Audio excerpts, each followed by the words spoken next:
सदगुरुदेव महाराज की जय। प्रिय धर्म अनुरागी बंधुओं, हमारे सनातन की जो परंपरा है वह जितनी आध्यात्मिक है उतनी ही वैज्ञानिक भी है।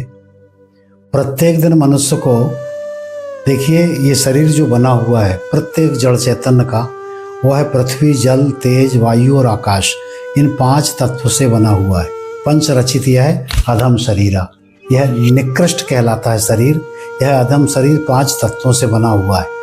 तो प्रत्येक प्राणी को सूर्योदय में सूर्य को अर्घ देना, सूर्य के पहले जागना, क्योंकि अदिति ही देव, सूर्य नारायण ही सब कुछ है। और अदिति हमारी माता कहलाता है, सूर्य नारायण माता है, सूर्य नारायण पिता है और चंद्रमा हमारी माता है। ऐसे पिता के पहले जग जाना चाहिए, गुरु के पहले जग जाने चाहिए। गुरु से पहले जगतपति जागे कृपा निधान, भगवान राम जग जाते थे गुरुदेव के पहले। ऐसी सूर्य नारायण के उदित होने के पूर्व जाग जाना, स्नान करके उनको अर्घ प्रदान करना।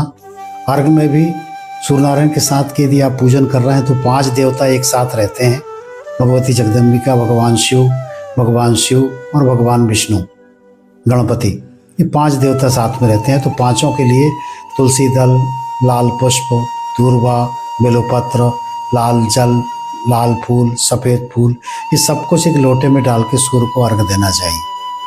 अर्घ देने के बाद उसी को माथे में लगाना चाहिए। अब माथे में लगाने की बात आती है तो हमारे उसमें बताया गया संध्या क्रम में कि यदि आपके पास चंदन उपलब्ध ना हो, चंदन लगाने में किसी प्रकार की शर्म महसूस हो, तो जल में ही भस्म मान करके उसको जलमिति भस्म, अग्नि इति भस्म, व्योम इति भस्म, स्थल इति भस्म, ऐसे पृथ्वी, जल, तेज, वायु, आकाश को ये भस्म दान करें। फिर उसी तिलक को त्र्यंबकम जजाक महे के माध्यम से अपने माथे के ऊपर चंदन, भस्म या जल इससे भी लगाया जा सकता है। मेरा लक्ष्य था कि माथे के ऊपर तिलक क्यों लगाते हैं, तो गुरु कृपा से चढ़ चलो त्रिकुटी महल में भाइयों, आवागमन के चक्र से सूरत उठाना चाहिए। यदि गुरु की दृष्टि में हम चलेंगे, धर्म की दृष्टि से हम चलेंगे, धार्मिकता की दृष्टि से चलेंगे, सज्जनों की दृष्टि से चलेंगे, तो ये तीसरा नेत्र, इसी को त्रिकुटी कहते हैं। ज्ञान और वैराग्य, ये 2 नयन है, 2 नेत्र है। और ज्ञान और वैराग्य जब दोनों समाप्त हो जाते हैं तब जाकर के तीसरा नेत्र समाप्त हो जाते हैं, मतलब उसका अंतरंग भाव उस प्राणी को समझ में आ जाता है। ज्ञायते इति ज्ञानम, जो जान ले वह ज्ञान।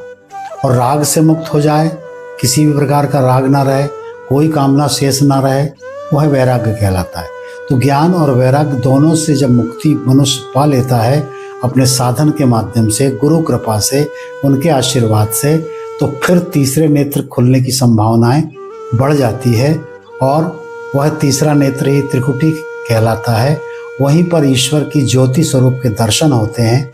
इसलिए प्रत्येक ब्राह्मण, क्षत्रिय, वैश्य, शूद्र, जो भी प्राणी मात्र है, सबका नियम है कि 5 तत्वों को वह तिलक दान करें, पृथ्वी, जल, तेज, वायु, आकाश को, और वही प्रसाद अपने माथे में लगाएं, क्योंकि ये आज्ञा चक्र कहलाता है। मन, बुद्धि, अहंकार, 5 कर्मेंद्री, 5 ज्ञानेंद्री, मन, बुद्धि और अहंकार, ये 10 घोड़ों के साथ में 3 सारथी है। मन